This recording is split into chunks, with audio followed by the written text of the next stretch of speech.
Измина уште една година, 2021, полна со политички, безбедносни, полна со здравствени, економски, политички ризици. Судејќи според бројките, економијата излезе од рецесија, барем така навестуваат досегашните показатели, но јавниот долг ги достигна своите највисоки вредности.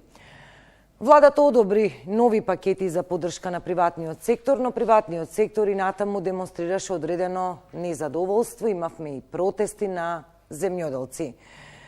Како ја оценуваме економската 2021 и пред се кои се очекувањата во новата 2022 година со оглед на тоа што во моментов на сила е енергетска криза, а граѓаните се соочуваат со ценовен раст.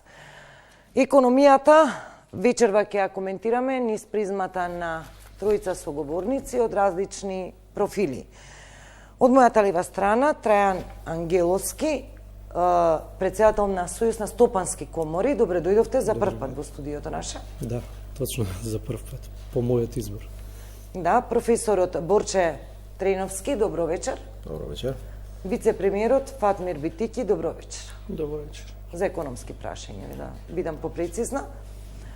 Ме прашавте со што ќе започнеме, еве некако и ја не знам, но една дефиниција првично, еве 2021 замина, ќе почнам, ќе дадам предност на реалниот сектор, една општа оценка, што можеме да издвоиме како нешто позитивно, а можеби и нешто како негативно.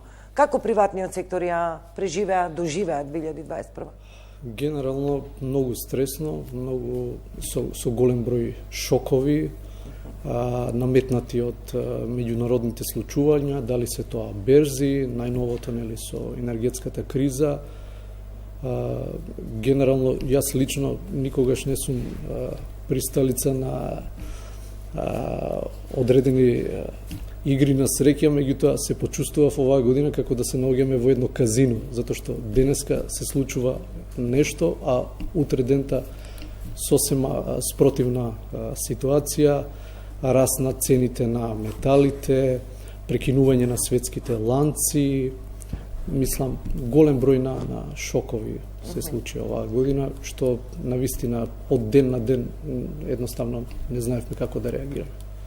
Да, ќе ги проанализираме малку во детали тие состојби низ кои што поминавме. Професоре Треновски, очекувано е ова. Ова беше и за приватниот сектор и за нас, обичните граѓани, пак ќе речам година полна со неизвестности. Навистина ова точно е што го зборува Ангеловски, тешко беше да се предвиди како ќе се истурка месецот или полугодието. Така, па видите, ова 2021 година споредено со 2020 година веќе знаевме што се случува. Меѓутоа сепак предизвиците не стивнаа.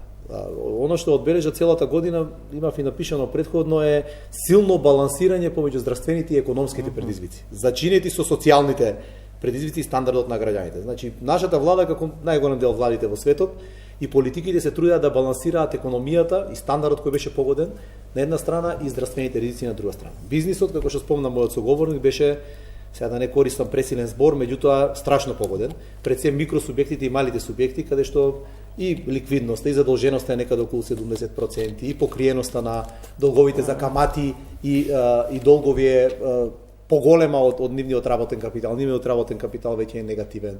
Само да земеме пример од врските кои ги плаќаат веќе микросубјектите над 800 денови во плаќа. Така да бизнис секторот беше силно погоден. Она што особено од другата страна го одбележа се пакетите на мерки кои се обиде државата да го ублажи ударот, меѓутоа зборуваме за ублажување, не за елиминирање, и може да кажеме она што друго го обележа е веќе притеснување на фискалниот простор. Веќе надминуваме 60% на јавниот долг, веќе спомнавте. Значи јавниот сектор е уште еден предизвик кој не задеси. Можеме да зборуваме понатаму ефикасноста, капиталните инвестиции и така натаму, меѓутоа јавниот долг сам по себе има многу ефекти кои делуваат на другите сфери и ни го стеснија просторот за одбрана од шоковите кои следат. Она што дополнително се дополни беа енергетската криза, која не можеме да ја контролираме, тоа се глобални шокови, и ценовниот шок кој беше поврзан и со енергетската криза, меѓутоа и со други глобални случувања, и на крај како на вишна на тортата завршивме со локалните избори, кој исто имаше политички шмек дел оваа дебата, така да може да кажеме за граѓаните. Дел од овие економски прашања се зачинија со политичка дискусија околу нив, препукување и така натаму, меѓутоа сепак годината ја завршивме, како да кажам, и останавме и понатаму високоранливи. Битики велат дека ова е практично година 2021 на некоја стабилизација и веќе заздравувањето треба да започне некако по оние барем математички параметри следната 2022, но сепак еве, вели професорот, балансирање помеѓу здравствените и економските предизвици. Да, јас се согласувам со двајцата соговорници, дури не секојдневно, нели, како представник на владата и на извршната власт да се согласи. Тоа што најверојатно во 2021 ни се случи, а не можеше да се предвиди, е енергетската криза која што ни се случува, да кажеме, во почеток на крајот на третиот квартал и цел четврт квартал. Ова никој не можеше да го предвиди, иако имаше одредени навистувања и затоа ние реагиравме некаде во јуни, можеме да збориме веројатно за тоа. Ние велиме дека 2022 би требало да биде година на опорувување, ако други фактори не се негативни. Значи, ако енергетската криза според предвидувањата какви што се на меѓународните различни институции, дека би требало да спласне, не да се врати во нормала како што била пред јуни 2021, туку барем да се спушти на некои нормални текови, ако здравствената криза, како што најавуваат, би требало да спласне заради вакцинација и низа на други фактори во вториот квартал од 2022 и секако, и ова навистина си го забележав, тоа што го кажува професорот, ако немаме нова цреша на тортата. Затоа што нели локалните избори ги прогласи како цреша на тортата, ние за жал во нашата земја никако да избегаме од тоа дека треба некојаш да си оставиме одредените политички препукување и испитување на нашата политичка моќ, треба да ја оставиме редовно да си доаѓа и затоа некој тоа го испланирал дека треба да се случуваат во 4 години за да оставиш доволно простор на економијата, на одредени процеси да заживеат. На политики да видиме дали воопшто имаат некаков секако, за да може да зборуваме за некој ефект. Ја мислам дека ова третото нема да се случи.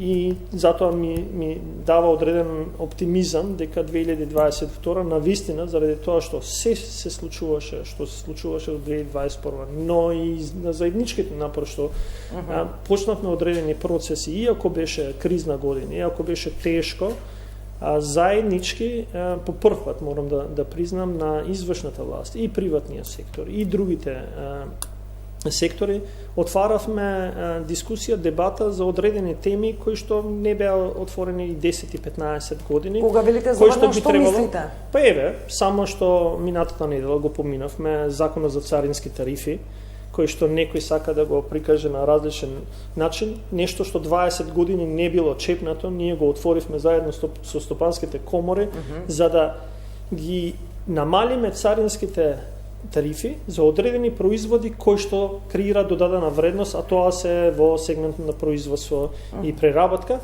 токму за да креираме попредвидливо и пополно бизнис обкружување. Тоа за владата не е нужно денеска да го направи, но ние рековме дека еден ден при влезот во Европска унија секако ќе го направиме, но да го направиме денеска за да креираме една поголема можност. Најавивте да во царинската политика. Зборувавме за отварање и затварање на законот за работни однос, системскиот закон. Следната недела е во понатамошна дискусија и мислам ако оди се како што треба, веќе во јануари би требало да влезе во собраниска процедура. Ова е во координација, велите, со бизнисот. Апсолутно. Да. И со синдикатите, зависи во кој предел. Зборуваме за намалување на парафискални давачки, зборуваме за планот за забрзан економски раст, кој што креира нови механизми за финансирање не само на приватниот сектор, туку целокупно финансирање во државата. Ајде трудиме битики едно по едно, вемувам сега малку во детали. Ангеловски, податоците покажува дека годинава, барем она што е добро, нема да има рецесија, барем според досегашните математики, го имаме нели третиот квартал, го очекуваме четвртиот, веројатно нема да има рецесија. Само да дополнам пред да почне господинот, имаме корекција на бруто домашниот производ на падот од претходната година. Не знам дали забележавте, не е 4,5, 6,1. Значи уште подлабок, поголем е падот, значи подлабок, извинете што упаднав, односно сега растот би требало да биде поголем, односно тоа детерминира. Извинете. Да. Битка беше за работни места, да се задржат постојните, но битка беше да се донесе некој плюс инвеститор, нели? Битка беше фирмите, дел од нив да ја задржат нивната ликвидност да може да функционираат, но битка беше малку и да има развој, нели, во компаниите. Дали доволно актуелните политики во 2021 му помогнаа на приватниот сектор? Ние имавме повеќе пакети на мерки кои таргетираа различни сектори и дејности.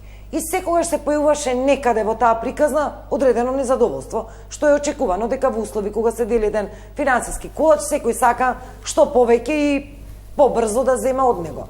Но дали реално овие владени политики придонесоа да имаме историски можеби најниска стапка на невработеност, да се зголеми вработеноста, да се сочуваат работните места во фирмите, да им се помогне на фирмите? Неколку прашања веќе ми поставивте во едно. Во однос на стапката на раст, веќе професорот кажа да не лицитираме со тие цифри. Мислам дека пред пандемиското ниво на економско ниво веќе ќе го доживееме следната година. Значи ние се уште се наоѓаме во минусот, така да небитно колкав е растот, колкав е падот, ние сме внатре на некој начин. Во однос на намалувањето на невработеноста. Се извинувам, ево да го расчистиме, што велите кога велите без разлика што имаме математички раст, ние сме внатре, се уште мислите дека сме ние сме се уште не сме го достигнале пред пандемиското економско ниво. Значи ние имаме сега одреден раст, меѓутоа со тој одреден раст ние се трудиме да го достигнеме она ниво кој го имавме пред појавувањето на пандемијата. Според проекциите на Народна банка, веќе следната година би требало, не знам во кој квартал, да го достигнеме тоа ниво. Но може да констатираме дека заздравува економијата и со сегашниве стапки? Генерално да. Во однос на намалувањето на невработеноста, јас лично очекувам дека процентот на невработеност дека ќе се намалува, како се глобализираме, како се развива економијата во следниот временски период, така да како цифра процентот на невработеност секако дека ќе паѓа во следниот период.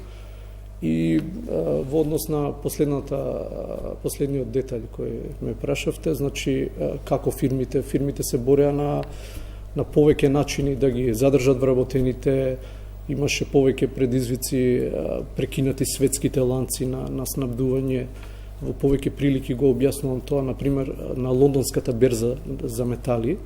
Порано, секогаш кога ќе сте влезеле на веб страната, вие имате една вредност за цената на челикот, алуминиумот и останатите метали. Сега веќе вие имате 6 цени.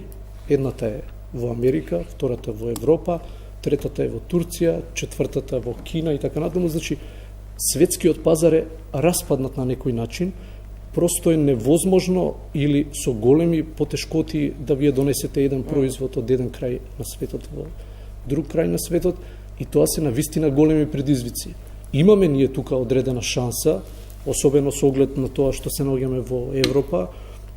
Ние треба да интензивираме, да се промовираме во овој временски период, се со цел да отвориме некои нови пазари на кои им е загрозено снабдувањето и можда тоа е една така минимална шанса. Нова Ангелски, јас согласувам со вас, но се политики малку на повисоко ниво кои што вајда предпоставувам, да не користам вакви зборови, бараат некоја поширока, зборувам, дебата, стратегија да се влезе во таа приказна по еден широк фронт. Јас вас сакам да ве прашам, например, дали туристичкиот сектор, дали угостителскиот сектор имате членки, така, од овие бизниси? Дали сметате дека навреме ја добија државната помош, значи во овој наш микросвет овде, за да ги задржат работните места? Дел од тие бизниси кај вас се нели производителите на кеси сега алармираат дека се соочуваат со проблеми намалено, дури мислам рекоа 90% очекуваат намалување на нивното производство. Моето искуство е генерално во нашава држава, без оглед која политичка гарнитура била на власт, секогаш некако работите се прават премногу сложено. И во однос на помошта што ја спомнавте, генерално да, имаше одреден број на фирми, угостителски сектор, туристички, кои искористија дел од таа помош. Меѓутоа, гледајќи малце пошироко во регионот, имаше примери каде што многу поедноставно се добиваше таа пандемиска помош. Едноставно ги пријавувате бројот на вработени, веднаш добивате 2-3 плати, имате обврска од неколку месеци да не ги отпуштите и така натаму. Овде беше со така малце посложен процес на добивање. Треновски, сметате, често ги дискутиравме тие пакети на мерки, дали на време стаса, не стаса, па опозицијата и власта често и си играат со бројките. Ке го прашаме битики дали конечно имаме некоја сума, колку пари годинава се инјектира по основ на тие пакет мерки пандемиски, постпандемиски за компаниите. Веројатно ќе ми одговорите, се амортизираш ударот. Нормално е, се инјектираат пари, ќе се ублажи ударот, но дали доволно и на време? Видете, ние уште од кога почна кризата имавме некој, тогаш беше економскиот совет, па дискутиравме за мерки, имаше ограничени финансии. Сега на оваа страна имам, на едната страна е бизнис секторот, на другата страна ни е владата и државата. Треба да имаме предвид две работи. Потребите кои беа пандемискиот удар и шокот пред се на туристичкиот сектор, на трговијата на големо и мало, на скоро сите гранкини, например кожарската 42%, првите два квартали имаше 40% пат. Значи, точно е дека имаше големи потреби, на другата страна беа ограничените средства на државата кои постојат. Значи треба да бидеме реални на двете страни. Не можеше неограничено да се елиминира тој удар. Дали можеше побрзо да се? Секогаш можеше да е подобро. Ние тогаш апелиравме за електронски начин на аплицирање, телефонски линии за помош, поедноставување, да не мора физички да одат во управата земји при кои да пријавуваат. Значи дали можеше процесот поедноставно? Најверојатно можеше, тоа треба да се направи анализа. Дали овие мерки и пакети беа слични на најголем дел од земјите во светот? Точно е. Голем дел од оваа структура која имавме ние на пакетите на мерки има и другите земји. Дали беше големината, опсегот? Ние ќе споредиме со Србија и со другите, може би некаде има и поголеми мерки. Меѓутоа, нашиот фискален простор, финансиските средства кои ги имавме во тоа време одговараат на дел од овие мерки. Друго прашање ми е на мене, дали можеше поефикасно да се искористат? Дали можеше на друго место да се стават? Веќе тоа е, сакав да спомнам една работа, сите проблеми кои ги имавме институционални во државата, што постојат две декада назад. Во пандемијата излегува на површина. Ние не можеме да ги направиме преку ноќ ефикасни институции. Тоа што го правил управата за земјни приходи, што го правил Министерството за труд и социјално и другите, повртот на ДДВ и така натаму, имаше некој притисок, меѓутоа ние не можевме преку ноќ да ги зголемиме. А зашто велите дали можеше поефикасно? Се сомневате дека можеби некои сектори беа рипнати или не беа доволно таргетирани? Зошто велите можеби можеше поефикасно? Не, кога зборуваме дали можеше поефикасно, јас после првиот удар ние свативме дека нема сектор кој не е засегнат со пандемијата. Дали беа доволни тие средства? Ако дискутираме дали се доволни за да се амортизира целиот удар, во смисла да не се отпушти ни еден вработен и така натаму, тоа и не е можно во голема. Дали беа доволни средствата за најголем дел од секторите? Ве видовме дека угостителскиот сектор и така натаму не можеа да ги покријат најголем дел од нивните трошоци. Тие беа целта беше дали, пошто е ублажен падот, има пресметка направена Министерството за финансии за колку проценти ублажен падот со овие мерки кои беа донесени. Мојата цел е дали со оваа сума на средства која беше потрошена, која не е само она што го зборуваат најголем дел од аналитичарите дадена директно, имаше дел кој беше преку ослободувања даночни, намалување на тарифи и така натаму. Значи тоа е индиректните мерки исто така беа значајни и придонесоа за определена услуга. Дали можеше поефикасно? Дали можеше падот уште повеќе да се намали? Доколку имавме поефикасна институционална инфраструктура и така натаму, тука можеме да Овде нема да се согласам затоа што некако провејува дека заради ефикасното кога зборуваме за системот, некако го забораваме дека системот го сочинува екосистемот. А тоа е не се само јавната администрација и администрацијата во целиот екосистем, туку во екосистемот има и други чинители. Ние, за жал, во 2021 и 2020 конечно свативме дека нашиот екосистем е заостанат. Тоест, не постои систем кај сите. И овде, затоа јас сум малце нема да бидам заштитник на јавниот сектор, но ќе бидам гласноговорник за сите. А тоа е да си признаеме дека системот не функционира, затоа што во екосистемот сите не функционираат соодветно. И ја ќе кажам дека, видите, еден голем товар падна кај сметководителите, но за жал сметководителите се оставени со децении наназад нерегулирани. Од самите сметководители кои што не сакаат да метнат повисоки стандарди, да се регулираат. Ние имаме држава во која 4 години, 2,5 години немаме институт на сметководители, затоа што самата фела не сака да се регулира. 4,5 години се обидуваме да донесеме закон, никој тоа не го збори во самата фела. И рекоа дека сметководителите се на удар. Зошто? Затоа што го научија приватниот сектор дека за 40 евра, 50 евра водење на фирма можат се и се што да им направат. Значи, општ лекар е општ лекар. Не може да се грижи за кардиолошки проблеми.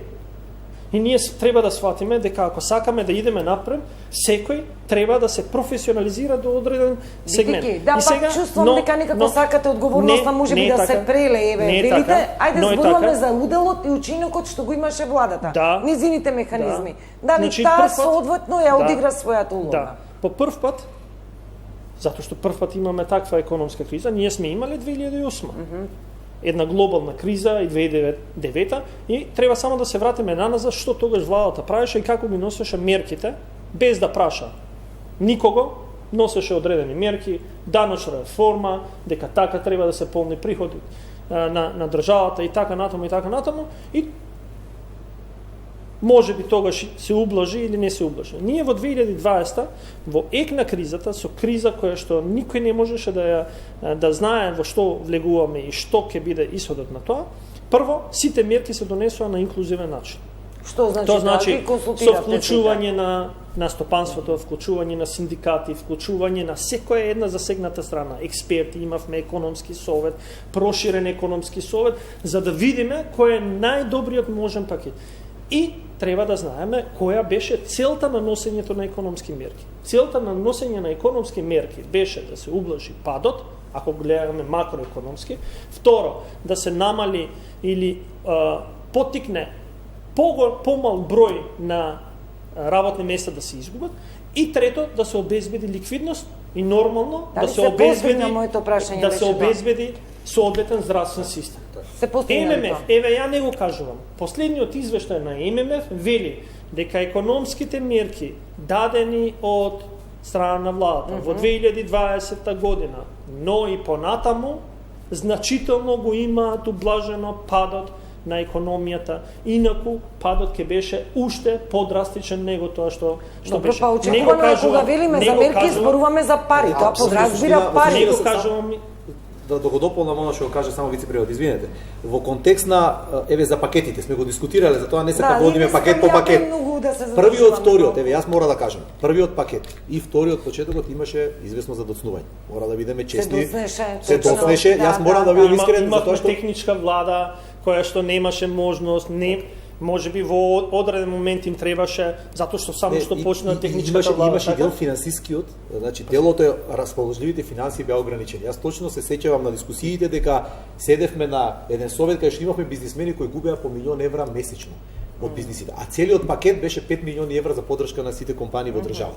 Значи зборови за обемот. Но третиот пакет веќе третиот пакет, така. Веќе вториот, значи третиот пакет дојде во јуни. Значи зборуваме за месеци. Јас сум бил тогаш исто дел од таа група, јас исто така имам кажано, но ние кога дојдовме на третиот пакет, јас пак ќе го повторам, дојдовме до неразумност во општеството, во целокупниот екосистем. И сега имаме ли сумата за годинава, колку, која ви е последната? Не можеме да поделиме.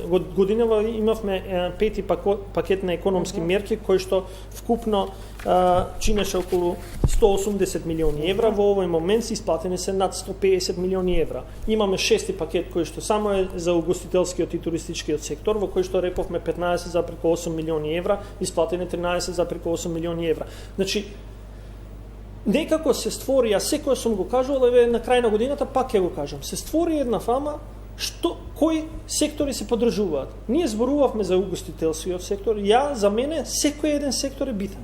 Секое едно работно место е битно.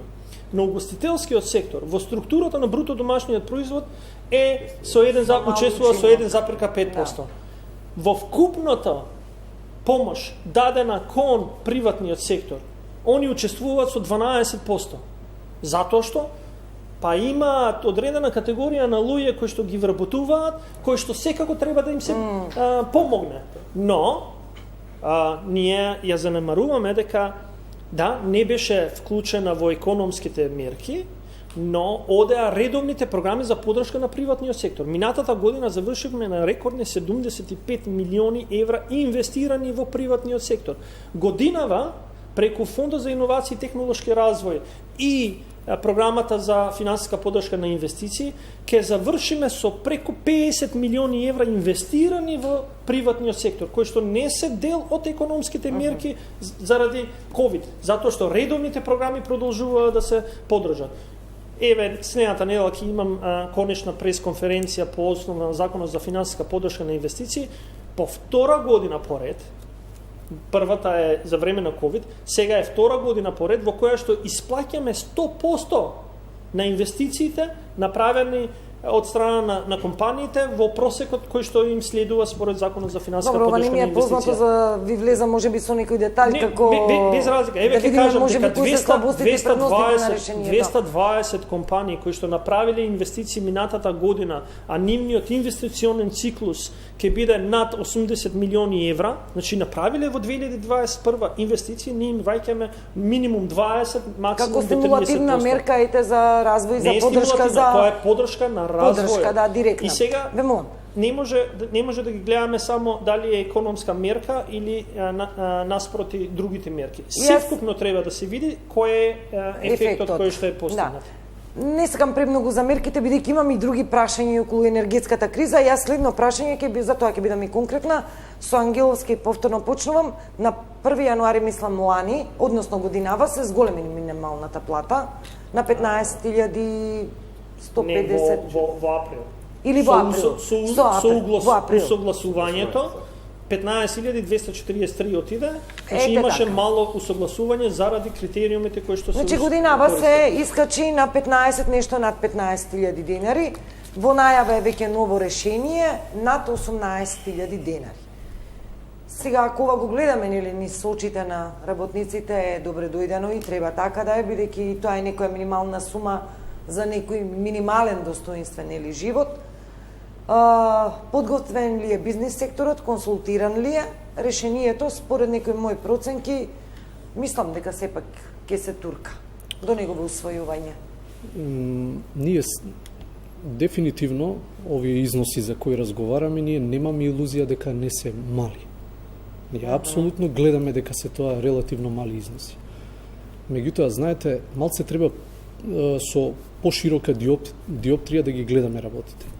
Постојат повеќе студии, што домашни, што странски, дека и со вака ниски плати, македонските работници се едни од најскапо платените работници во Европа.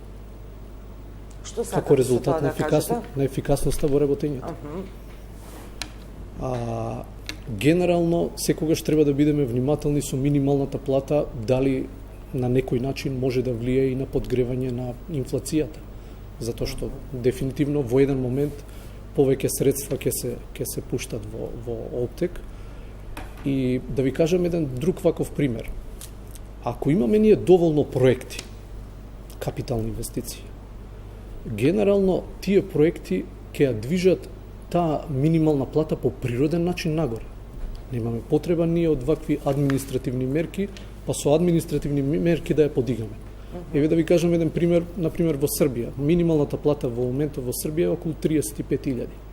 Вие во Србија разговорот со било кој вработен не почнува ако не почнете со четворка напред. Едноставно премалку вработени и премногу слободни работни места имате. Економијата сама ги произведува нивото на платите. А додека во Македонија имам впечаток, еве професорите веќе лицитираат со одредени бројки, дали се 100.000, дали се 90, дали се 120.000, кои се на тоа ниво на минималната плата и во тој момент со подигањето веднаш се подига нивото кај нив.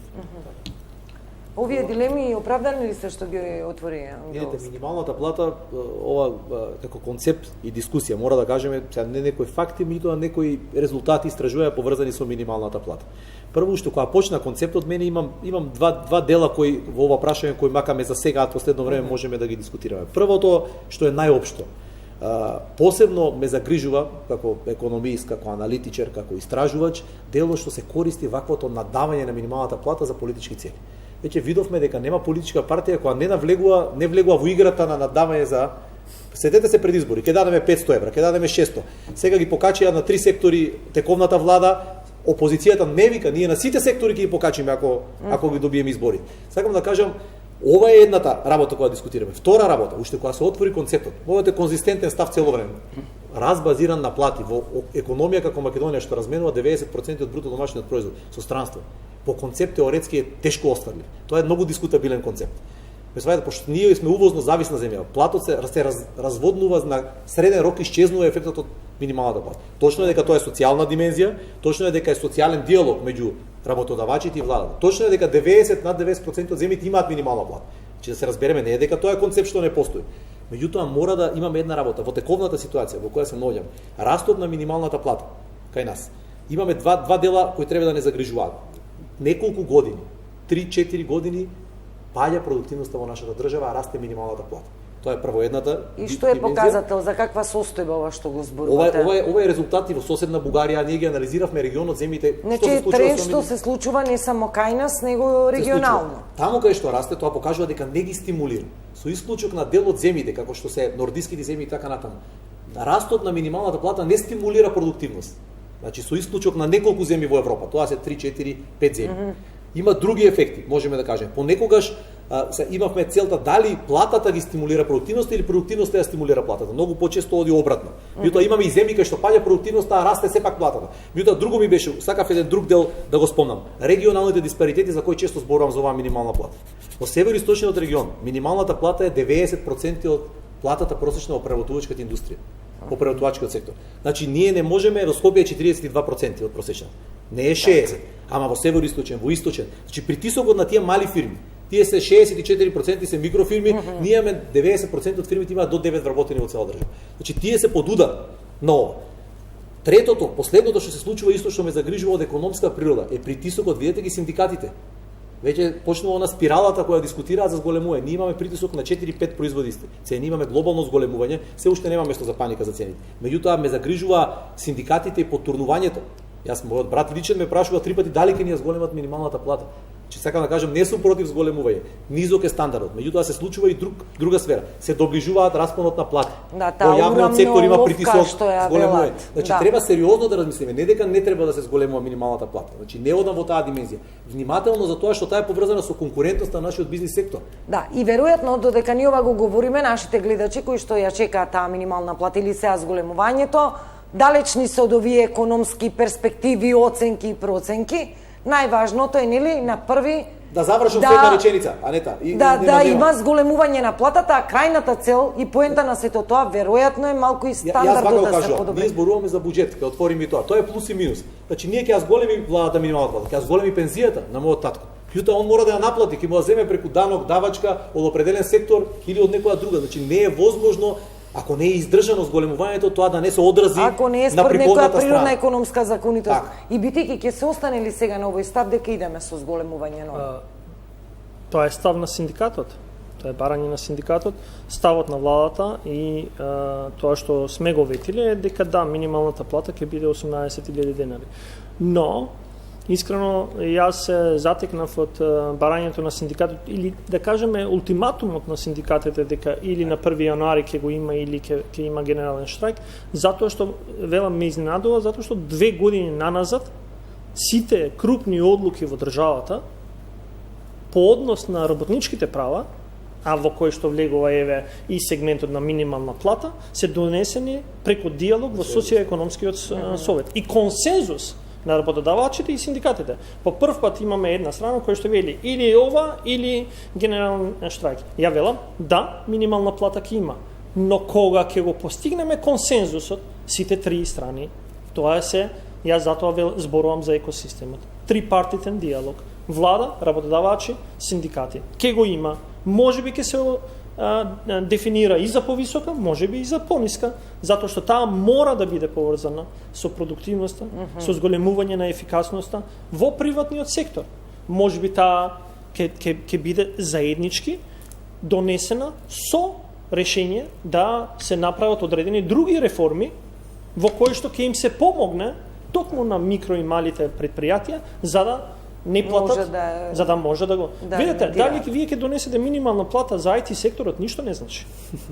Добро, ние зборуваме за овие ниско Па, не секако. интензивни За IT трудови. секторот, Која за е превод. минималната плата за IT сектор? Така, Да, 50 и нешто Секако илјади не е говориме. просекот. Да. 58 не говориме илјади е за последниот тие просек. сектори. Значи таму е 40.000 денари најверојатно минималната плата која што ја дават во Да. IT секторот. Но мене тоа што ме загрижува и затоа јас сакам да кажам дека не можете унилатерално да кажувате дека или ова ќе го има или тоа е крај. Ние имаме друг податок кој што е многу битен, а тоа е дека нас навистина ни паѓа бројот на невработени. Но ни се зголемува процентуално процентот на вработливост. И ние во суштина ќе се доведеме многу брзо да на пазарот на труд нема што да понудите. Проценката моја е дека 10% ни е природната стапка на невработеност. Значи уште Така? 5% ние, ако земеме неформалната економија, ќе дојдеме на лимитот Значи, на потенцијалот. а ја очекувам дека за 2 години ние ќе дојдеме до таа природна стапка на невработеност. Ние нема да имаме што да понудиме на пазарот на труд. Мене тоа ме загрижува. Да, имам во Ќе ги видео отвориме јас. границите? Не е само така. Туку ќе странските ослободиме, инвестиции ќе би била ослободиме капацитети таму кај што треба да се ослобода, затоа што ефикасноста, еден од сегментите на ефикасност е тоа што ние го правиме кон приватниот сектор како влада.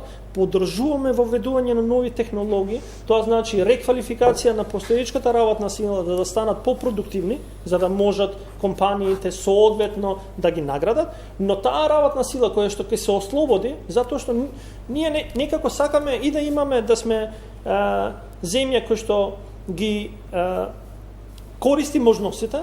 Еве преска зборуваше за вредносниот ланец господин Трајан. Да.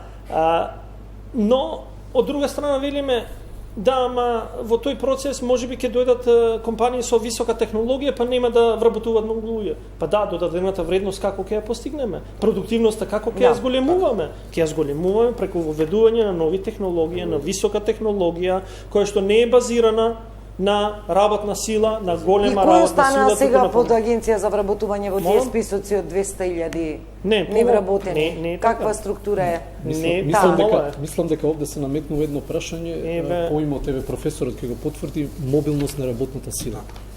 Веќе имаме проблеми во одредени градови, одредени високотехнолошки фирми, например, знаеме за случај Охрид и околината, каде што навистина се нудат пристојни примања.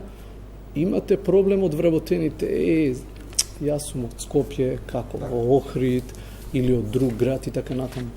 Знаете, ако гледате вие во Западна Европа, луѓето се фокусирани на тоа, каде ти е работното место, таму и живееш.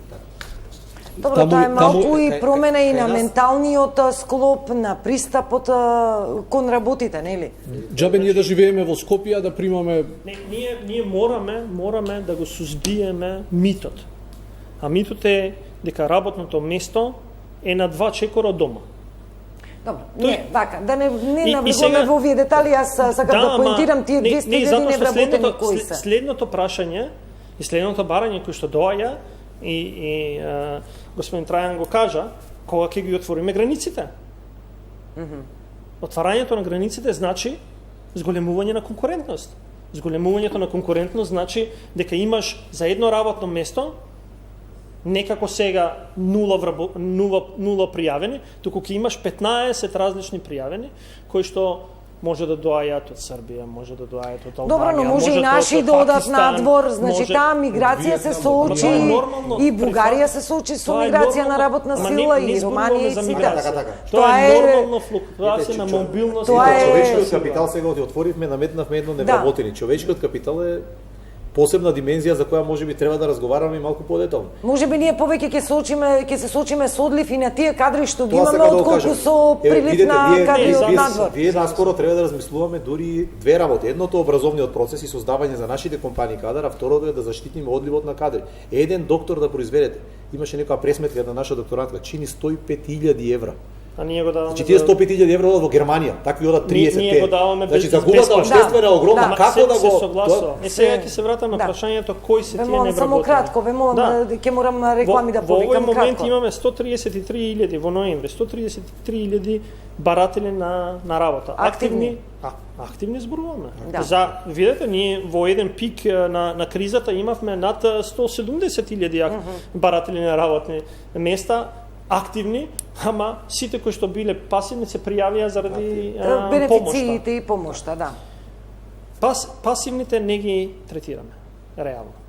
Затоа што тие по сите анализи припаѓаат на неформалната економија и таму се прават мерки за намалување на неформалната Структурата на овие, ве молам кратко, што се активни баратели, ја знаеме. Сосема различна, но клучниот одговор е дека не се одвосвуваат на пазарот на труд, на барањето на пазарот на труд. Тоа значи тоа што го бараат, тоа што го имаме таму, не се одвесува. Тука, ова сега не враќа на една друга тема, стратегија во образованието, поврзување со потребите на пазарот на труд, дали имаме соодветно образование, дали знаеме што ни треба, дали перспективно можеме да предвидиме што ќе треба на пазарот на труд, за да се прилагоди. Зборам еден од сегментите, не дека е клучен, еден од рецепт. И јас како вице-премиер задолжен за економските ресори, велам дека да, образованието не спаја под моите ресори кои што ги координирам, но велам, реформите во образование не може да се направат ако соодветно ние не знаеме која е визијата на нашата држава на наредните 20 години. Најмалце. И дека ќе произведува образованието такав кадар кој што ќе биде потребен на нашата земја во наредните 5, 10, 15, 20 години. И затоа реформите не може да се направат само еднострано во еден сегмент.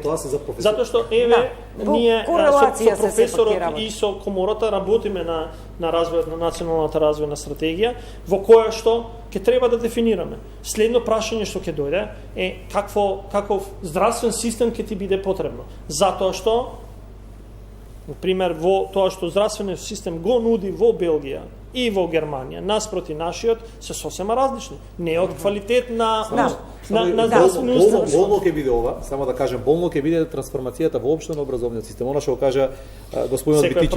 Прво мора да има за професионално сочување на 5 години. Јас ќе кажам примери неколку. Имате општини, региони, кај што имате школи кои произведуваат медицински сестри, а нема ни една болница во регионот. А произведуваат 1500. Имате други, сакам да кажам, усогласеноста и регионална и било каква со. Меѓутоа, имате наставници кои се обучени во тие, па сега треба нивни да ги преквалификувате. Имате притисоци, знаете која е фантастичен индикатор е дека годинава во дуалното образование, тоа што го правиме со приватниот сектор, ако пред 5 години имавме 2 компании кои што беа вклучени во дуалното образование, сега имаме 240 компании кои што се вклучени. Тоа е не позитивен ишчек. Тоа е индикатор дека правиме овдека пауза за реклами и продолжуваме. Продолжуваме со емисијата, да, веќе и за време на паузата имаме разговор овде. Ангелски, повторно со вас, она што знаеме дека 2022 ја започнуваме со ново решение, денеска усвоено во собрание, недела неработен ден. Секако ова, нели, имаме тука селективен пристап на ова решение, не е за сите сектори, но она што го бараше синдикатот се усвои и ова претпоставувам беше во корелација, во договор со бизнисот. Подготвен ли е? Што ќе значи ова? Генерално ќе значи одредено реструктурирање во однос на дадените услови. До сега не беше тоа случај. Сега кога ќе се донесе законот, мораме да се адаптираме и дефинитивно да се водиме според тоа. Имавме ни и различити размислувања во однос на тоа. Може одредени работи можда да бидат за нијанса на подруг начин направени, меѓутоа сега тоа веќе завршена работа, така да се адаптираме кон конкретната одлука и тоа е тоа.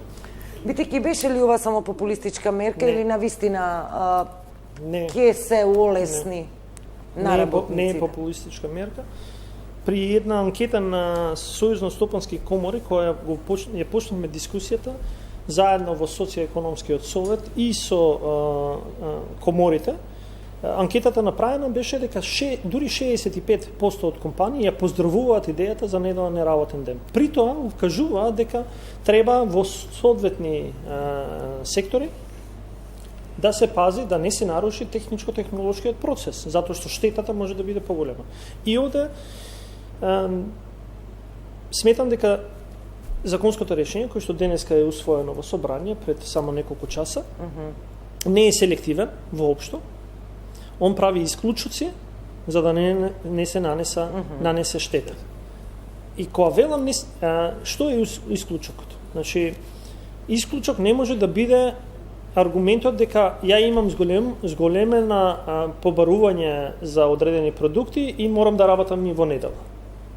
Но... Тоа велите ги посочувате како сегменти кои што можеби бизнисот би ги искористил како начини за заобиколување на имавме такви дискусии. Регулативата. И ние дефиниравме во закон одредени сектори во кои што ќе има исклучоци, а во подзаконскиот акт веќе дефиниравме што точно тоа е. Например, ние дефиниравме дека банките нормално не работат и нема да работат во недела. Но ние не можеме да кажеме дека нивниот безбедносен систем нема да работи во недела.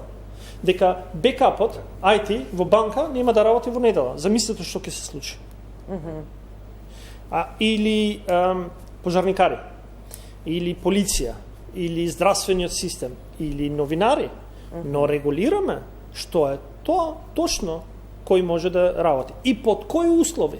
Дополнително, работнички права треба да се запазат. И сметам дека навистина по прв пат имаме решение јасно дефинирано во кое што 92% од работниците ќе може да си го искористат денот недела како ден за работен одмор, а при тоа соодветно тие кои што остануваат и треба да работат, соодветно да бидат наградени за нивната работа и соодветно да се има ден одмор како што законски им прилега. За жал, во општество во кое што ние секогаш лечиме последици, причината било тоа. Имало законско решение, ние сме донедени во ситуација дека нема неделен ден на неделен одмор. 7 дена сите работат, не се знае кога е сабота, кога е недела, добро, самите рековте ние имавме законско решение, но прашањето беше колку тоа се почитуваше, нели? И затоа сега само го допрецизиравме, сметам дека мислам дека вице-премиерот убаво го дефинира, може да е допрецизирање во одредени сегменти, инаку сериозните компании така натаму генерално апсолутно таму немавме и на постоечкото законско решение се однесува одговорно и тоа не беше тема. Но сепак јас не сум толку скептик како што некој сака да го покаже дека леле ова е крај на стопанството, на економијата, на животот. Ја видиме функционалноста сега со примената и мораме да обезбедиме како одговорна власт, мораме да обезбедиме соодветно заштита на правата на работниците, соодветно и предвидливо обкружување за стопанствениците, затоа што поинаку не може да функционира целиот екосистем. Професоре, јасно е дека недела е неработен ден во новата 2022 година. Видов некои податоци, мислам дека во ноември 2021 во споредба со ноември лани е измерена една од повисоките стапки на раст на трошоци на живот за нешто повеќе од 4%. Ова сакам да биде вовед во моето следно прашање. Дали се уште се обстојува на оние проценки дека и во првото тромесечие од 2022 се уште ќе се соочиме со оние високи цени, растечки цени, со она увезена, увозна инфлација дома? Видете, прво е јасно дека, она што го кажавме на почетокот, отвореноста на нашата земја и увозната зависност наметнува дека најголем дел од инфлацијата, и до сега било така, скоро доминантен дел од нашата стапка на инфлација е увозен. И зависимо од цената на храната и на енергијата. И тука е ударот пренесен кај нас. Цело време имаме некоја ниска стапка на инфлација. Целта беше која? Имавме определено зголемување. Тоа беше на некои си 7 до 8 производи позначајно зголемување. Тука беа маслата, беше транспортот, беа определени производи и имаше прилично значајно зголемување. Дури по 30%. Дури по 30, така е. Транспортот беше значајно зголемување. Затоа рековме, делот потрошувачката, односно кошничката, оние главните производи беа делумно зголемени. Ако ги видите мало продажните цени, беше и над тие 4% некое зголемување. Меѓутоа, тоа и не е така страшно. Ние имаме во теоријата дефинирање што е ниска, што е умерена, што е галопирачка инфлација. Значи има земји кои континуирано со години обстојуваат на стапка над 5%. Нашата каква е со сегашниот тренд? Значи нашата проекција моментално дека до следната година ќе биде 2% инфлацијата е сакам да кажам, ако ги видите 7 институции, Европската комисија, Меѓународниот монетарен фонд, прогнозите за стапката на инфлација. Нашата е најконзервативна на Народната банка. Народната банка најискрено има ставено највисока стапка на инфлација која ја проектира. Тоа што се предвидува дека следната година некаде на средината би требало овој притисок пополека да олабава. И сега гледате дека веќе и стапката на инфлација е пополека намалена. Она што е важно, за тоа што рековме, ако се погодини оние основни производи, рековме секој има персонална стапка на инфлација. Ние зборуваме за општа стапка на инфлација. Определени производи кои беа како маслото, тие беа толку сензитивни за тоа што ги зафаќаат над 90-100% од луѓето го трошат, така да ударот и чувството беше поголем. Ова се зачини со определена паника, јас морам да кажам и да упатам на дел од медиумите. Јас станав сабање на радио, слушам 50% изголемување на цените. 30% изголемување, додека патувам до факултет, слушам 6 вести од 6 различни медиуми. Како што некни исто се слушна. Не само медиумите, имаше не, веројатно медиумите пренесувале изјави, професоре, сами сигурно не ги правиме ние математиките. Ние се дообјаснеме, во суштина овде не ги окривувам медиумите, затоа што ние се дообјаснеме. Имаше стопански комори кои го наведоа тоа, и другите не е сега. Затоа не искав јас да го кажам, послушувам дека пренесувам информации. Едно здружение кој што беше во состав на Стопанската комора, со кој што после тоа се дообјаснивме, мислеле на одредени продукти има зголемување од 50%. Велам тогаш вашата изјава зошто е зголемување од 50% видите, за севкупно? Јас сум прв кој се залага за стандардот на граѓаните заштита и ние мораме да така ценовната стабилност кај нас ни е прилично важна. Заради билансите во банките, заради компаниите, кредитите, значи тоа дефинитивно не доаѓа. Меѓутоа нема место за паника, имајќи предвид дека јас сум и во одборот на Народна банка, така да на дневна основа се следат. Неделна основа има посебни состаноци на кои се следат движењата меѓународни, глобални, дури со енергетската криза, како таа се управува дома, како се случува. Помогнаа ли меркиве за замрзнување на цените? Еве вака ќе ви кажам дека литар масло за јадење, нели тоа по литературно така се вели зејтин, сончогледов надмина 100 денари. И доаѓа еден момент кога владата, вака се коментарите, владата ги замрзна цените откако цените претходно порасна. Само да го докажем ова. Кога зборуваме за административно ограничување, тоа се веќе оние по, како да кажеме, директни мерки. Сега зборувам исто и за Народната банка. И она има меки мерки, може да има и неконвенционални мерки на заштита. Исто е и фискалната политика, односно владата на замрзнување на цените. Меѓутоа, знаете зошто беше важно, јас зошто зборувам за замрзнување? Самата паника која се создаде, имаше период кога јас имавме, генерално проверив неколку производи, зголемувањето на цените на домашниот пазар беа дупло поголеми од на глобалните пазари. Што значи дел од домашните производители, бизниси почнаа да ги злоупотребуваат дел од цените, мораме да го кажеме. Тоа создаде таа паника. Почна народот да се плаши да купува нагло, тие го почувствуваа, имаше дел во металната индустрија, дел со металот и со не металот, него производите во градежништвото. Имаше нагло скок, јас ги гледав глобалните цени на берзите, кај нас имавме за 70% поголеми цени. Така да ова беше начин прво да се смират очекувањата, да се смири паниката, да се каже дека тоа е со краткорочен ефект и дека нема место за паника. Точно е дека се зголемени, сега заштитата од страна на владата, господинот Битичи е тука, на ранливите категории на граѓани. Дали е потребно на оние кои се енергетската сиромаштија, дали е потребно на оние кои се најпогодени поради зголемувањето на цените, тоа веќе таргетирано може да се преземе или административното. Да. Ангеловски, овие мерки на владата за замрзнување, вака вели бизнисот, добре дојдени се, борете се, согласуваме сите дека треба да се заштити стандардот на граѓаните, тука во тој стандард се вклучени самите нели бизнисмени. Но, доколку мерката е малку подолгорочна од очекувањето, може да има и одреден контраефект.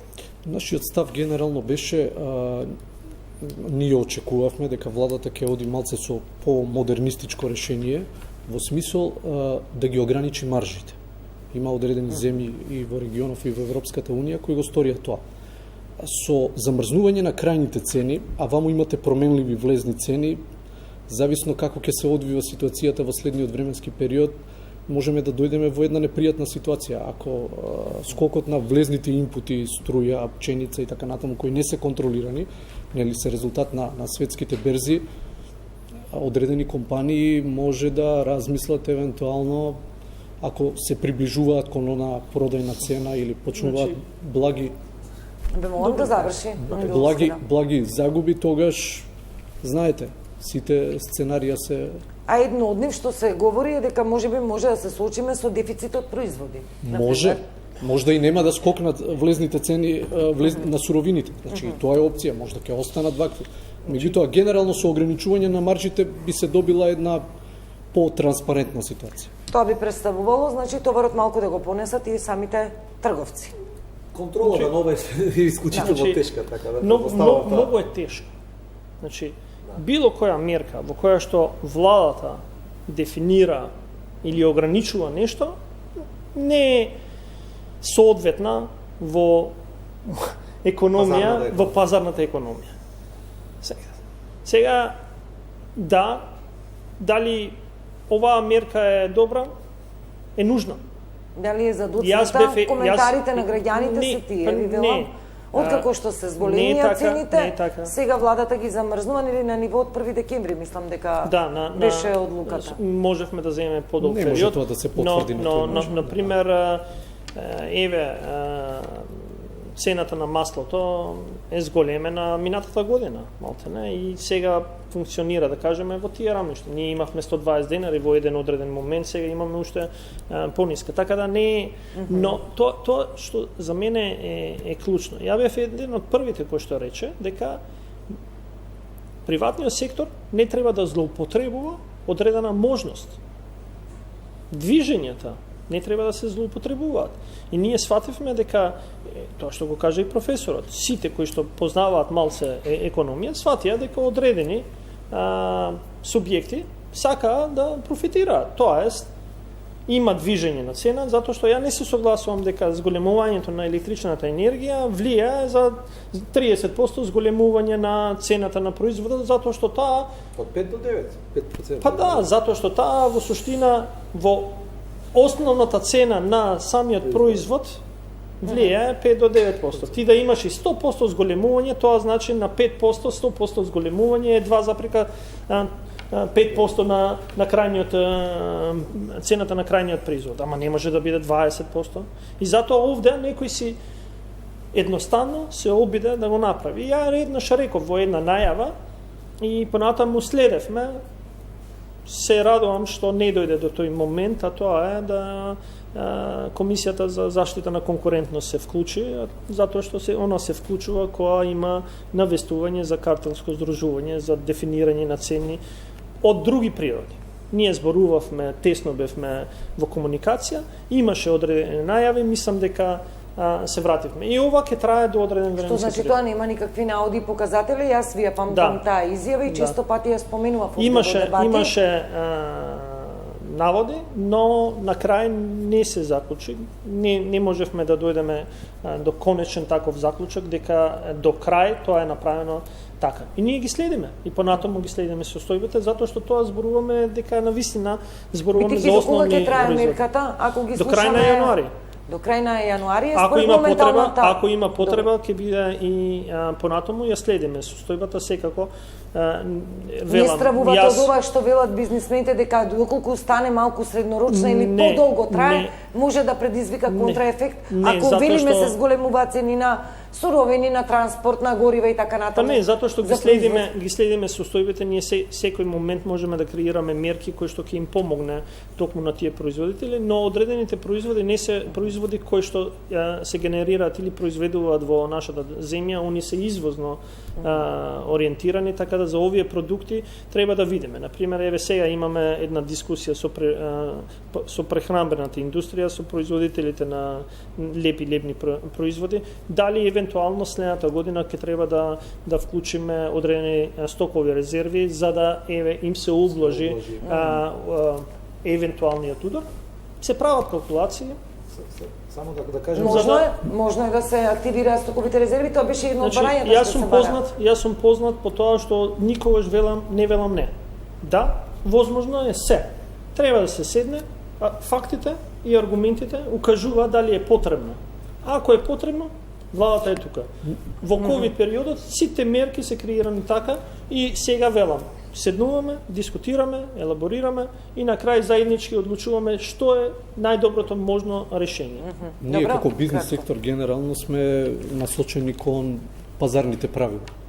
Значи, убаво објасни вице-премиерот дека секое замрзнување е непопуларна мерка која е дискутабилна, нели, од повеќе основи, меѓутоа ние реално очекувавме дека ќе се активираат државните резерви и дека на тој начин ќе се изврши дополнителен притисок на одредени цени на одредени суровини и на тој начин очекувавме стабилизација на состојбата. Значи ние генерално секогаш ги почитуваме пазарните законитости. Мислам дека во ваква економија како македонската да говориме дека е можно диктирање на цени, отворени сме од сите страни, може стока да влезе од каде сакате, мислам дека е да кажем, многу малку веројатно. За маржите се согласувам, кој го спомна господинот, меѓутоа контролата на ваквата мерка ќе беше исклучително тешка за државата, невозможно е. Сакам да кажам зошто државата се реши за цените. Меѓутоа уште еден може мал апел сакам да го кажам. Системот не е за таму стигна. Јас имам едно прашање до вице-премиерот во контекст на замрзнување на цените. Зошто вице-премиере не влеговме во ограничување на цените на дел од оние кои ни се медицинска опрема и потреби во период на ковид? Еве тестовите гледаме дека ни се најскапи во регионот ковид. Споредно дури со поразвиените земји. Не најскапи, меѓутоа чисто ми е во тој контекст. Дали некојаш се размислувало во таа насока? Делот, пошто сега веќе бараат покрај вакцинирањето, известни држави бараат паралелно да се направат и PCR тестови пред да се заминеме од покрај вакцинирањето. Така да чисто го дискутирам, мислам дека дел од тие трошоци можеше да се реагира. Затоа што се уште скоро 80% од тие кои што се тестираат за PCR се бесплатни. Така 20% од населението се тестира заради своја потреба за патување. Ако увидиме, а сега увидовме заради нова година дека скоро сите земји во Европа ги затварат и барат и увидиме дека е нужно затоа што тоа ќе им пречи на мобилноста на нашите граѓани, да секако сме отворени тоа да го увидиме како можност или евентуално да направиме одредена мерка. Иначе тоа беше PCR тестовите да малку друга тема се и тоа самите профити што ги создадоа изминатата година, нели, лабораториите каде што се прават, но тоа е друга тема за друга дебата. Со министерот за здравство. Па добро, и тоа требаше да биде на некој начин да и економска мерка, бидејќи се создаде реален револт кај граѓаните, немаше термини на времени за тестирање, луѓето во паника се приморани веднаш да го направат, подготвени да платат на десетина по 20 евра за еден PCR тест. Овде ќе мора да завршиме. Ова ни е последно видување за оваа 2021. Се надевам дека 2022 ќе се остварат барем оние прогнози што ги имаме на хартија, дека ќе биде година на стабилизација. Јавниот долг, професоре, не го допревме, но еве кажав дека годинава на полугодие во 2021 ја достигна невисоката вредност од 64, 63,4 или 64,3% седно. Стабилизација се очекува на финансиите, ќе видиме како ќе се одвива. На крајот, вице-премиер Битики, останувате во владата? Јас сум спремен да останам во било која влада која што ќе се грижи за потребите на граѓаните, која што ќе биде добар соговорник со приватниот сектор и кој што ќе развива иднина за сите нас, вклучувајќи мене и моето семејство и моето поголемо обкружување. Секако сум кажал, видов една реакција од медиумите дека не треба јас секогаш да се повикувам на мандатарот. Сметам дека мандатарот тој кој што одлучува, но јас сум спремен да останам во владата затоа што сметам дека имаме многу уште да работиме, многу уште да направиме за нашата земја и тоа што се започнати процеси, сметам дека треба одреден временски период за да се завршат како процеси, а секако ако различно се одлучи, сметам дека во секторите кај што сум бил активен ќе можам понатаму да бидам активен. Дел од вашите колеги сегашни се уште министри во владата веќе се изјаснуваат еден по еден оние што имаат одлука да ја напуштат. Секако ви благодарам, ви посакувам успешна 2022 година и во бизнисот, и во науката, и во реално спроведување на владините политики. И се надевам дека ќе имаме 2022 со посрекни лица на сите наши граѓани, а овде сме да го осигураме. Така е. Надежта останува ки сите. Ви благодарам. Почитувани, тука е крајот на вечерашната 24 анализа од мене. Пријатно.